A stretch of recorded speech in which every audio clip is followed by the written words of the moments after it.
Hello, today I would like to talk about some vocabularies with respect to fresh water. So now let's begin. The first word I'll introduce is fresh water. It's the water that relatively pure and with few dissolved salts. Here are some statistics. 99% of all fresh water is either in the form of ice or located in an aquifer. And Antarctica ice contains 68% of the world's fresh water. The next word is surface water. Surface water is just literally water located atop the Earth's surface. Specifically, surface water only accounts for 0.25% of total water on Earth. So it's really rare, and there are 70% of drinking water in the US is withdrawn in surface water. The next type of water is groundwater. Groundwater is water beneath the surface, and it also held within soil or rock. To be concrete, groundwater is not connected to rivers and lakes. 70% of all U.S. residents rely on groundwater for their drinking or household use. And also, groundwater is a big part for industrial process. The next one is aquifer. Aquifer is a porous formation of rock that hold water, and it can be classified into two types: confined aquifer or an unconfined aquifer, which are the words I will introduce later.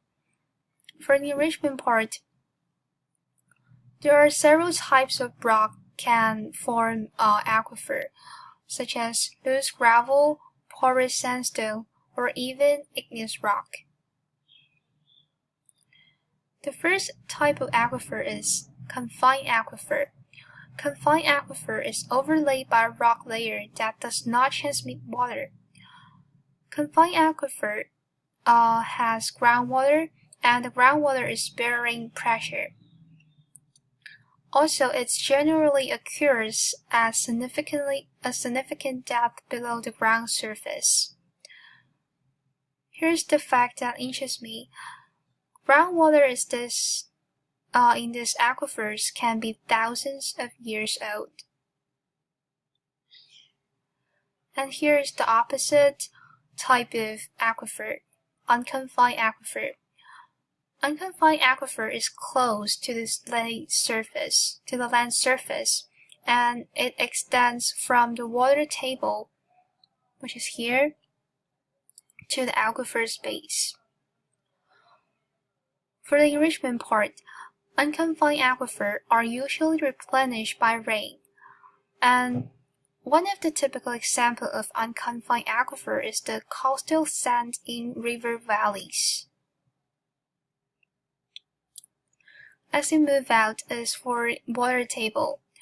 Water table is the surface dividing unsaturated and saturated groundwater zones. Something interesting to know is that during drought, the water table is relatively low. On the contrary, the irrigation from crops may contribute to a rising water table. The next one is watershed. Watershed is an area that water flows over before flowing in a body of water.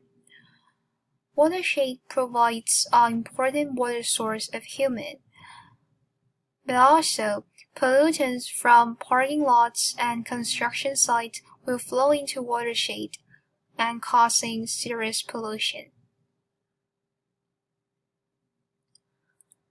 The next word is floodplain. Floodplain is basically just flat area of land next to a river or stream. Something interesting to know is that if there is little water, the plain will be dry. Also, if there is abundant water, the excess water will flood outward. Also, floodplains serve as important habitat for plants and animals. The next word is wetlands. Wetlands is characterized by shallow standing water, and the soil of wetland is saturated with water and it is also covered with plentiful vegetation. For the enrichment part, wetlands serve as home for nearly 50% of the U.S. endangered plant and animal species. In addition, rice planting is depending upon a wetland environment, so it's also essential for human use. Next, I would like to talk about consumptive use. Consumptive use refers to the water that is consumed and not returned to the water environment. Specifically, the water that evaporates or used in irrigation or consumed by livestock or people. It can be defined as consumptive use. For the enrichment part, agriculture constitutes 80% of the U.S. consumptive water use.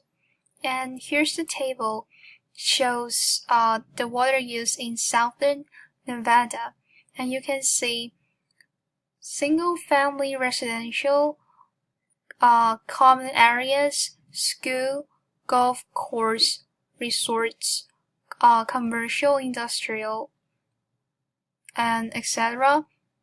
Those are the water use can be defined as consumptive use. The next is non-consumptive use. Non-consumptive use is the word that refers to water withdrawal for use that is not consumed, which means there's no diminishment of water source. One example of non-consumptive use is water use in fish hatcheries, like this one, the device in this picture.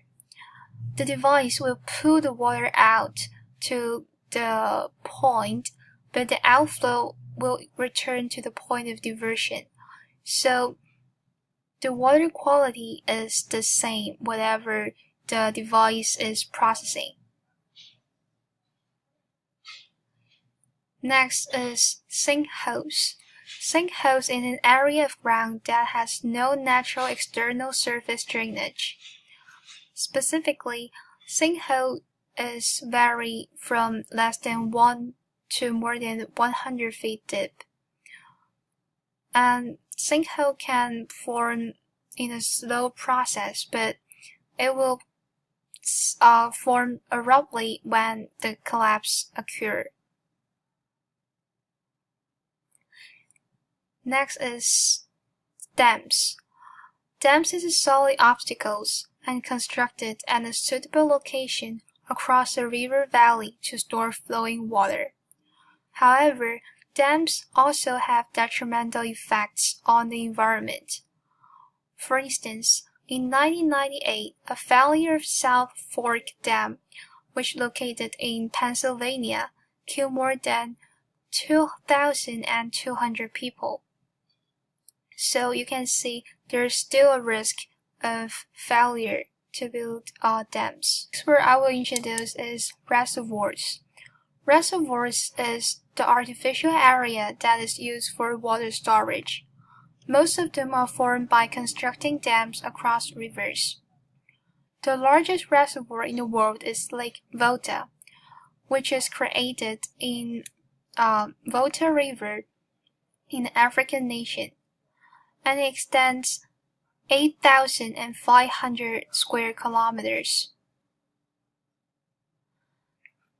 Finally is for the word desalination. Desalination is basically the process of removing salt from seawater. For the enrichment part, there are over 50,000 plants producing desalinated water, and most of them are in Middle East. For instance, Dubai was sourced over 98% of its water supply from desalination. And here's all the words I will introduce. Thanks for watching.